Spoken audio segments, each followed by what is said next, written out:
Show ഇതെവിടെ പോയി കിടക്കാണ് ഇവള്?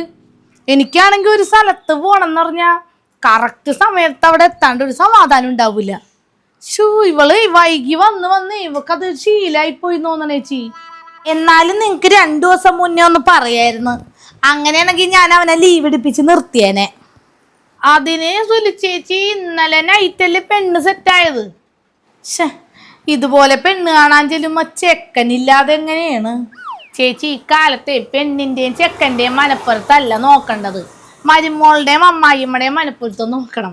ഇപ്പൊ ചേച്ചി കണ്ടിട്ട് ഇഷ്ടായ പിന്നെ അവനെ കൊണ്ടുപോയാൽ മതിയല്ല. 2ാം കല്യാണം എന്നും പറഞ്ഞിട്ട് ഒരു വിധമാണ് ഞാൻ അവനെ സമാധാനിപ്പിച്ച് വെച്ചിരിക്കുന്നത്. അപ്പൊ എല്ലാം ശരിയാക്കിയിട്ട് അവനെ കൊണ്ടുപോയാൽ മതി, നല്ലത്. ഈ ബിന്ദു എന്താണ് വരാത്തത്? സമയം 11 മണി കഴിഞ്ഞ്, 10:30 അവിടെ എത്താന്നും പറഞ്ഞാണ്. എന്തായാലും ഒരു 10 മിനിറ്റ് ഇല്ലേ ഇവിടുന്ന്? അവള് വൈകി എത്തണോണ്ടല്ലേ ചേച്ചി അവളെ വൈകി ബിന്ദു എന്ന് വിളിക്കണത്. എവിടെയെങ്കിലും പോവാൻ നേരത്തെ പോയി അവള് കുറച്ചു നേരം അവിടെ വെയിറ്റ് ചെയ്യൂ, എന്നിട്ട് വൈകിട്ടേ പോവുള്ളൂന്ന്. അതാണ് അവളുടെ ട്രേഡ് മാർക്ക് എന്നാണ് അവള് പറയണത്. Trade mark. അതെ, ആരുടെങ്കിലും കയ്യിൽ നിന്ന് 2 തല്ല് കിട്ടുമ്പോ ശരിയായിക്കോളും ട്രേഡ് മാർക്ക്. അപ്പൊ നേരത്തെ ബിന്ദു ആയിക്കോളും. എനിക്ക് പെണ്ണിന്റെ വീട് അറിഞ്ഞൂടാ, അല്ലെങ്കിൽ നമുക്ക് അങ്ങോട്ട് പോവായിരുന്നു. എന്നിട്ട് അവളോട് അങ്ങോട്ട് വന്നാ മതി എന്ന് പറഞ്ഞാൽ മതിയായിരുന്നു. ഇതിപ്പോ ബിന്ദു ഏർപ്പാടാക്കിയോണ്ട് എനിക്ക് അറിഞ്ഞൂടാ. എടി, അവരെ വിളിച്ചു പറഞ്ഞിട്ടില്ലേ നമ്മൾ അങ്ങോട്ട് വരുമെന്ന്? എല്ലാം ഏർപ്പാടാക്കിയത് ബിന്ദു ആണ് ചേച്ചി, അതുകൊണ്ട് അവരെ വിളിച്ചു പറഞ്ഞിട്ടുണ്ടാവും.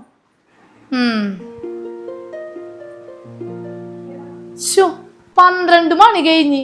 അവളൊന്ന് വിളിച്ചു നോക്കിയടി. ഞാൻ 2 പ്രാവശ്യം വിളിച്ച് ചേച്ചി എടുക്കണില്ല. എന്റെ തമ്പുരാനെ, ഇനി അവളെങ്ങാനും മുങ്ങിയ? ഇല്ല സുലു ചേച്ചി, അവളങ്ങനെ ഒന്നും ചെയ്യൂലായിരിക്കും. അപ്പൊ നിനക്ക് ഉറപ്പില്ല അല്ലേ? ആ ചേച്ചി, ഇതേ ബിന്ദു ആണ്. ബിന്ദു, നീ ഇതെവിടെയാണ്? എത്ര നേരെ നിന്നെ ഞാൻ വിളിക്കണേ? ആ ചേച്ചി പറഞ്ഞോ. ഞാനേ പെണ്ണിന്റെ വീട്ടിലോട്ട് എത്താറായി. ഒരു പണി ചെയ്തോ, നിങ്ങളൊരു ഓട്ടോ വിളിച്ച് ഇങ്ങോട്ട് പോന്നോ. ഞാനിവിടെ വെയിറ്റ് ചെയ്യാം. ഞങ്ങള് നിന്നെ വെയിറ്റ് ചെയ്ത് ഇവിടെ ഇരിക്കുകയാണ് സുലു ചേച്ചിയുടെ വീട്ടില്. അത് ചേച്ചി, ഞാൻ കറക്റ്റ് സമയത്ത് ഇറങ്ങണം എന്ന് വിചാരിച്ചാണ്. പക്ഷെ എനിക്ക് രാവിലെ തുടങ്ങി ഭയങ്കര വയറിളക്കം ചേച്ചി. ആണോ? അയ്യോ, എന്താണ്? എന്തു പറ്റി? അത് ഈ വയറിളക്കം. ഷോ, എന്റെ മോന്റെ വിധി ഇതായി പോയല്ല. എല്ലാത്തിനും ഒരു തടസ്സമാണ്. തടസ്സല്ലേ ചേച്ചി, ഇളക്ക. അതല്ല ഞാൻ പറഞ്ഞത്. അപ്പൊ ബിന്ദു, ഞങ്ങൾ അങ്ങോട്ട് വന്നാ മതിയാ? ആ ചേച്ചി, എന്നാ നിങ്ങൾ ഇങ്ങോട്ട് പോന്നോട്ടാ. ഞാനേ അവിടെ എത്താറായി. ശരി എന്നാ. എന്റെ അണ്ടിപ്പിളിക്കാവ് ഭഗവതിയെ, ആ ഇളക്കൊന്ന് മാറ്റി കൊടുക്കുകയാണെങ്കിൽ ഞാൻ ഒരു പുഷ്പാഞ്ജലി നടത്തിക്കോളാമേ. ചേച്ചിക്ക് ബിന്ദുവിനോട് ഇത്രക്ക് സ്നേഹം ഉണ്ടായിരുന്ന? അതെന്താണ് നീ അങ്ങനെ ചോദിച്ചത്? അല്ല, അവക്ക് വയറിളക്കോണെന്ന് പറഞ്ഞപ്പോ ചേച്ചി നേർച്ചയൊക്കെ നേർന്നല്ല.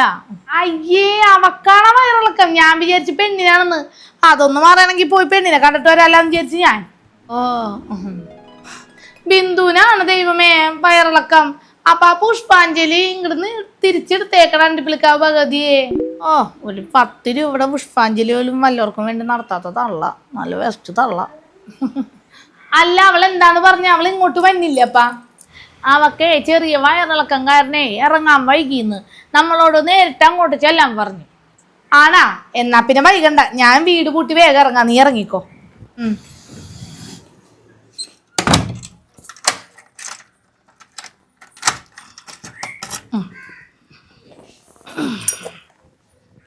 അയ്യോ, മോഹനൻ ചേട്ടൻ. എന്റെ അമ്മേ, ആരാത്?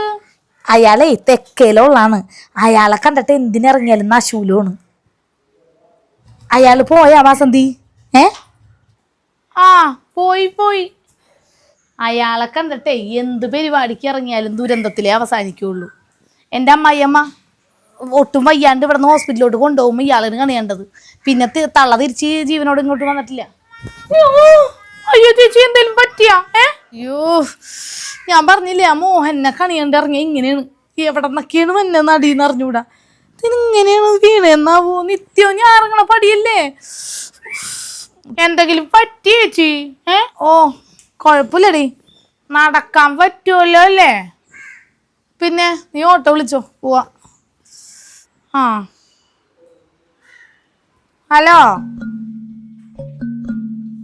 അവളിവിടെ എത്തിയിട്ടുണ്ട്. വണ്ടി ഇരിക്കണ്ടല്ല. എന്തായാലേ ഒന്ന് വിളിച്ചു നോക്കാം. ആ വാസന്തി ചേച്ചി, ഈ വീട് തന്നെ കേറിപ്പോന്നോ? ആ ആ ആ ഇത് തന്നെ വീട് ചേച്ചി. വാ. ആ ഈ പട്ടി. Bruno shut up. പട്ടിക്കാലിപ്പിലാണല്ലോ. കെട്ടിയിട്ടില്ല ബിന്ദു? കെട്ടിയിട്ടുണ്ട്. ചേച്ചി പോന്നോ? വാ.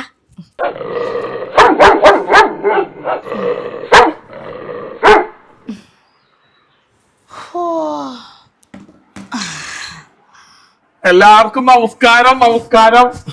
ഞാനാണ് സുഗന്ധിയുടെ അച്ഛൻ, ഒരേ ഒരു ഫാദർ. മിലിറ്ററിയിലായിരുന്നു 20 കൊല്ലം. അത് കഴിഞ്ഞ് പിന്നെ റിട്ടയർഡായി. പിന്നെ ഗൃഹഭരണം. ഇത് എന്റെ ഒരേ ഒരു ഭാര്യ, അതായത് സുഗന്ധിയുടെ ഒരേ ഒരു അമ്മ. ചെറുക്കനെയും കൂടി ഒന്ന് കൊണ്ടുവരാമായിരുന്നു. അവന് ലീവില്ല, മന്ദന്റെ ആയില്ലേ, തിരക്ക്. അതാ ഞാൻ. ചെക്കന് ആരെ പോലെയാണ്? അമ്മയെ പോലെയാണോ? അയ്യോ, അമ്മേനെ വാർത്ത് വെച്ചേക്കാണ് മോൻ. അയ്യോ, അപ്പൊ മോക്ക് ചെലപ്പോ ഇഷ്ടപ്പെടാൻ സാധ്യതയില്ല. അമ്മയെ പോലെ പല്ല് മുന്തിയിട്ടുണ്ടോ? പല്ല?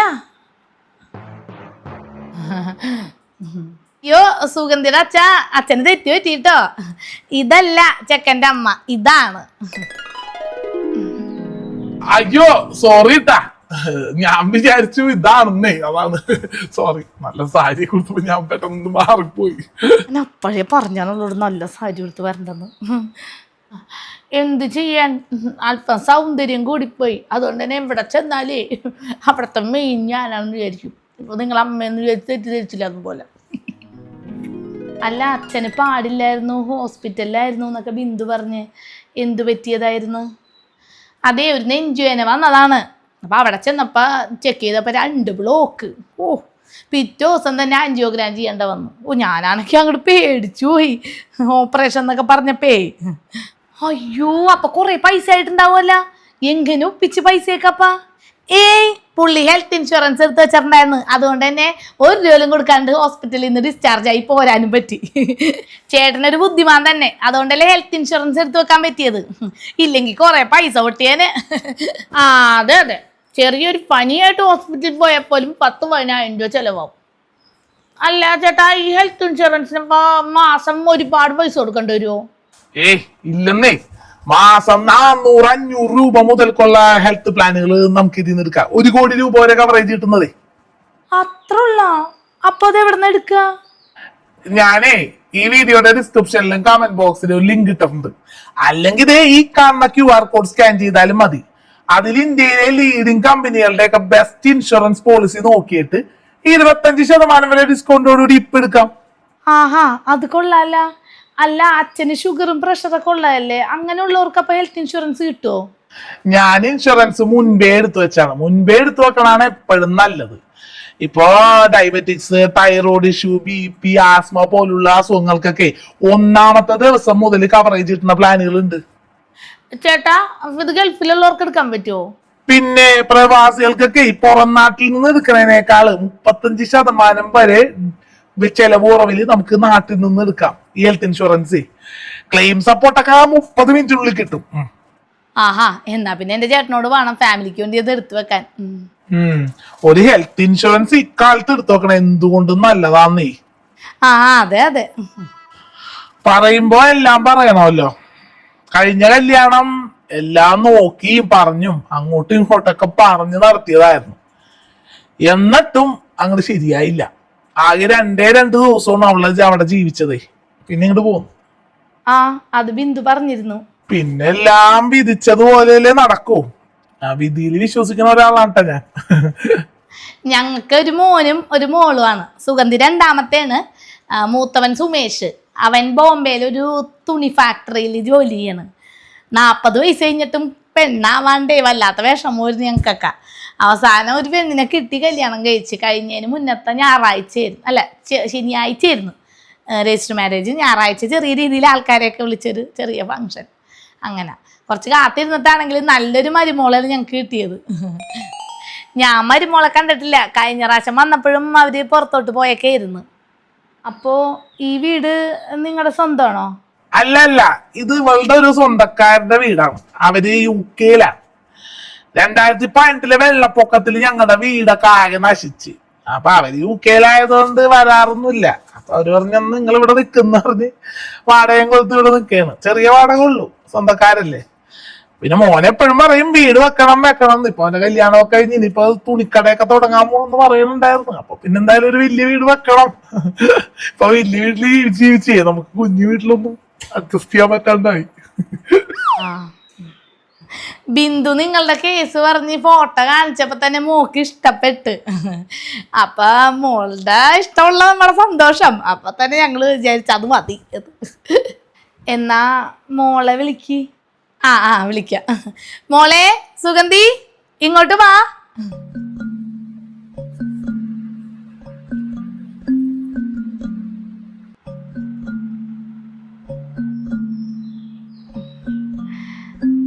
എന്താ മോളുടെ പേര്? ചേച്ചി ഇത്ര പെട്ടെന്ന് പറഞ്ഞ? ഞാൻ പറഞ്ഞില്ലേ സുഗന്ധിന്ന്. എന്താ പഠിക്കണേ? പഠിത്തമൊക്കെ കഴിഞ്ഞ് ഡിഗ്രി അല്ലേ മോളെ? എവിടെയാണ് അപ്പൊ വീട്? ചേച്ചി എന്താണ് ചോദിക്കുന്നത്? ഇതല്ലേ പെണ്ണിന്റെ വീട്? അയ്യോ സോറി, പെട്ടെന്ന് അറിയാണ്ട് ചോദിച്ച, ടെൻഷനായിട്ട്. ചേച്ചിയുടെ ടെൻഷൻ കണ്ടാത്തൊന്നും ചേച്ചിയുടെ കല്യാണം മോന്റെ അല്ലേ, മറന്ന. എന്റെ ബിന്ദു ഒന്നും മിണ്ടാതിരിക്കോ? ഞാൻ ആ കൊച്ചിനോട് എന്തെങ്കിലും ഒന്ന് ചോദിച്ചോട്ടെ. ചേച്ചി ചോദിക്കേച്ചി. മോക്ക് കല്യാണം കഴിഞ്ഞാ ഇനിയും പഠിക്കണമെന്നുണ്ടെങ്കിൽ പഠിക്കാട്ടോ. അയ്യോ, എനിക്ക് പഠിക്കാനൊന്നും പോവണ്ട. പഠിക്കാതിരിക്കാൻ പോവാൻ വേണ്ടിയാ ഞാൻ കല്യാണം കഴിക്കണേ, അല്ലേ അച്ഛാ? ഇതൊക്കെ മോളുടെ ഒരു ചെറിയ ചെറിയ തമാശകളാണ് കേട്ടാ, അത് മനസ്സിലാക്കുക. തമാശ പറയുന്ന ആൾക്കാരെ എനിക്കിഷ്ടമാണ്, എൻ്റെ മോനും. അപ്പൊ മോൻ എന്തായാലും ഇഷ്ടപ്പെടും. അവളാണെങ്കിൽ ഓരോരോ കോമഡി പറഞ്ഞ് ഞങ്ങളെ ചിരിപ്പിക്കാൻ ഇപ്പോഴത്തെ അവളുടെ മെയിൻ പരിപാടി. എന്നാ പിന്നെ ബമ്പർ ചിരിയിലൊന്ന് പോയി നോക്കായിരുന്നില്ലേ? ചിലപ്പോ സമ്മാനം കിട്ടിയല്ലോ.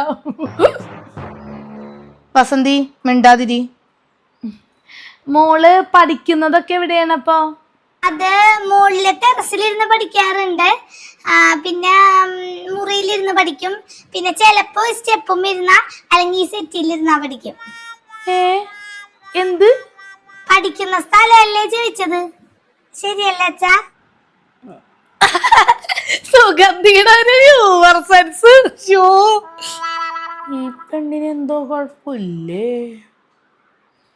ഞാൻ അതല്ല ചോദിച്ചത്, മോളെ എവിടെയാണ്, ഏത് കോളേജിലാണ് പഠിച്ചതെന്നൊക്കെയാ. അത് അച്ഛൻ പറയും, എനിക്കറിയില്ല.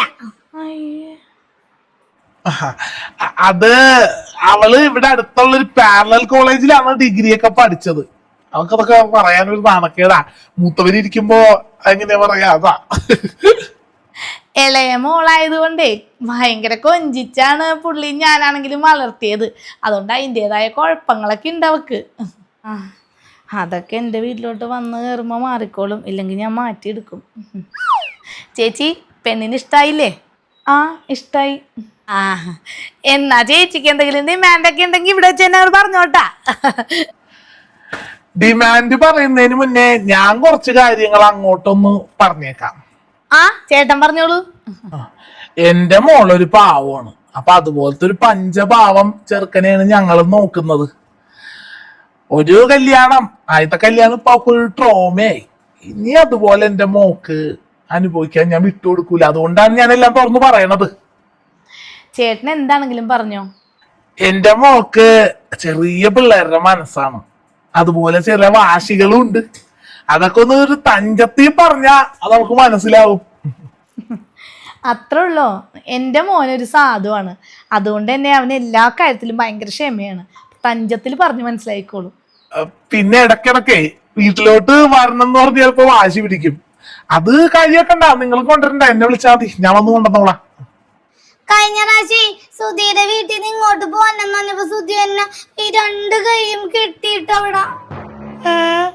ആരാണ് ഈ സുധി? അത് മോളാദ്യം കല്യാണം കഴിച്ച ആളുടെ പേരാണ് സുധി. അല്ല, എന്തിനാണ് കെട്ടിയിട്ടത്? സ്നേഹം കൊണ്ട് കെട്ടിയിട്ട കാര്യമായിരിക്കും വാസന്തി ചേച്ചി മോള് പറയണതേ. സ്നേഹം കൊണ്ട് കെട്ടിയിടുവോ? സ്നേഹം കൊണ്ട് കെട്ടിപ്പിടിച്ചെന്നൊക്കെ കേട്ടിട്ടുണ്ട്. ഉണ്ടാതിരിക്കും, കല്യാണം നടന്നോട്ടെ. അതൊന്നും കുഴപ്പമില്ല. ഇപ്പം അങ്ങോട്ടും ഇങ്ങോട്ടും പോണേന് എന്താ, അവന് ബൈക്കുണ്ട്. അപ്പം അങ്ങോട്ടും ഇങ്ങോട്ടും പോണേനും കുഴപ്പമുണ്ടാവില്ല. ഞങ്ങളവക്കേ 50 പവന്റെ സ്വർണം ഇന്നത്തെ വിലക്ക് കൊടുക്കാനാണ് ഉദ്ദേശിക്കുന്നത്. അതിൽ കൂടുതലാണ് നിങ്ങൾ ഉദ്ദേശിക്കുന്ന ഡിമാൻഡ് എങ്കിൽ അത് മോനോടും കൂടി ഒന്ന് സംസാരിക്കേണ്ട വരും. ചേട്ടാ, സ്വർണ്ണമൊന്നുമല്ല ഞങ്ങൾക്ക് വേണ്ടത്, ഈ പൊന്നുംകുടം പോലത്തെ മോളെയാണ് വേണ്ടത്. സ്വർണ്ണമൊക്കെ പിന്നെ. ഓ എൻ്റെ തമ്പുരാനേ, എന്തൊരഭിനയം.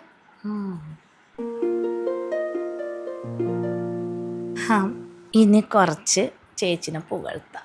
സൊലി ചേച്ചി എന്നാലേ പൈസ തരൂ. ചേച്ചിയെ പോലൊരു അമ്മായിയമ്മ ലോകത്ത് വേറെ ഉണ്ടാവില്ല. മൂത്ത മരുമോള, സോറി ആദ്യത്തെ മരുമോള എന്തോരം സ്നേഹിച്ചാണ്, പൊന്നു പോലെയാണ് കൊണ്ടുനടന്നിരുന്നത്. അവസാനം അവള് വേറൊരുത്തൻ്റെ പൊളിച്ചോടിപ്പോയി. അതെ അതെ, ഇവള് സുലി ചേച്ചിനെ നന്നായിട്ട് പൊക്കി വിടണുണ്ടല്ലോ. ഞാനായിട്ട് കുറക്കണ്ട. പൈസയുടെ കാര്യം വരുമ്പോ ചിലപ്പോൾ സുലി ചേച്ചി അവൾക്ക് കൊടുക്കും പൈസ.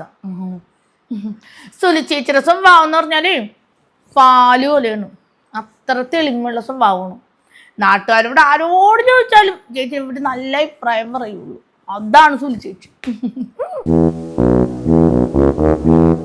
ആഹാ, അങ്ങനെ വിട്ടാ പറ്റൂല. പൂമുഖവാതിൽക്കൽ സ്നേഹം വിടർത്തുന്ന പൂന്തിങ്കളാകുന്നു ഭാര്യ. ആ ഭാര്യയാണ് ഈ ഭാര്യ. അയ്യോ, സുലി ചേച്ചിയും ചേട്ടനും തമ്മിൽ എന്തൊരു സ്നേഹമാണെന്നാ. മോളുടെ ഭാഗ്യമാണ് അങ്ങനെ ഒരു വീട്ടിലോട്ട് ചെന്ന് കയറാൻ പറ്റുന്നത്. അതെ അതെ, ചേച്ചിയുടെ മോനാണെങ്കിൽ ഒരു പഞ്ചഭാവം. കോലിട്ട് കുത്തിയാ കടിക്കൂല, അതുപോലത്തെ. മോളെ, അടുക്കളയിലോട്ട് വാ, നമുക്ക് ചായ എടുക്കാം എല്ലാവർക്കും.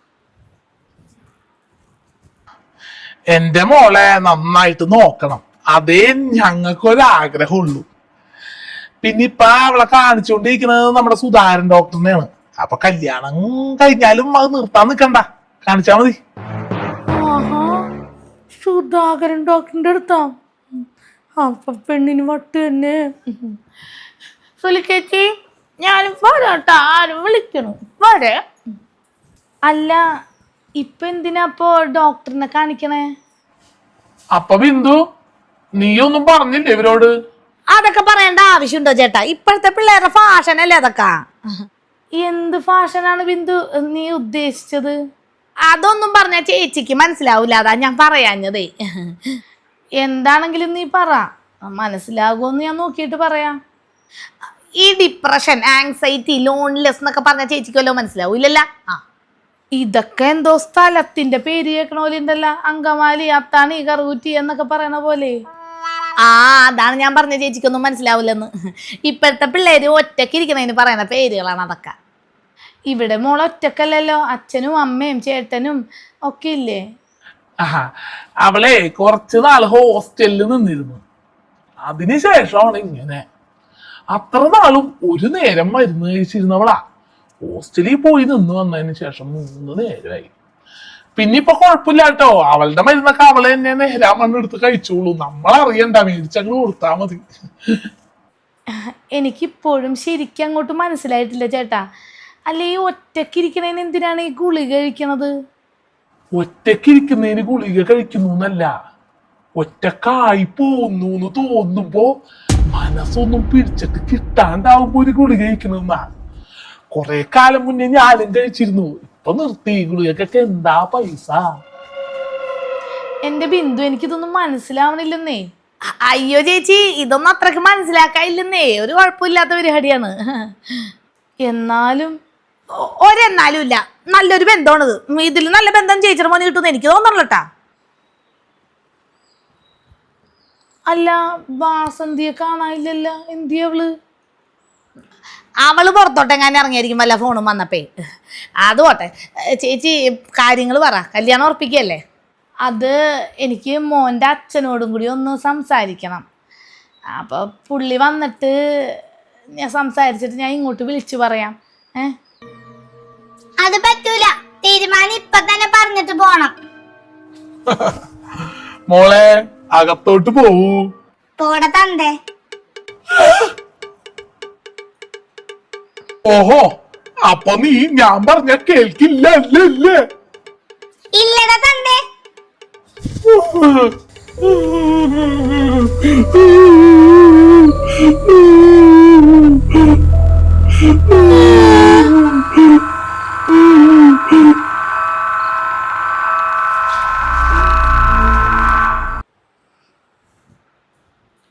അയ്യോ, എന്താണ് പിണങ്ങി നിക്കണ? എന്താണിത്? ദേ ഞാൻ ചായ ചൂടാറ്റണുണ്ട്. എന്നിട്ട് ഈ ചായ അങ്ങോട്ട് കുടിച്ചിട്ട് അവരോട് സംസാരിച്ചേ. കല്യാണം ഉറപ്പിക്കണ്ടേ?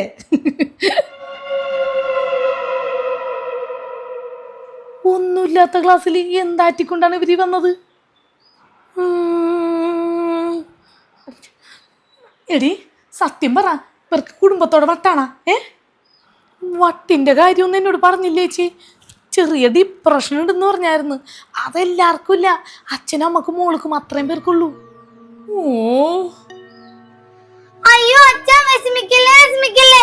ഞാൻ ചുമ്മാ തമാശ പറഞ്ഞതാണ്.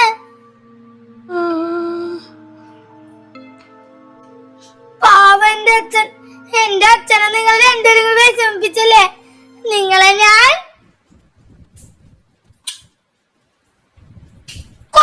കൊല്ലും. അയ്യോ അയ്യോ ചേച്ചി, എന്നെ കൊണ്ടോ?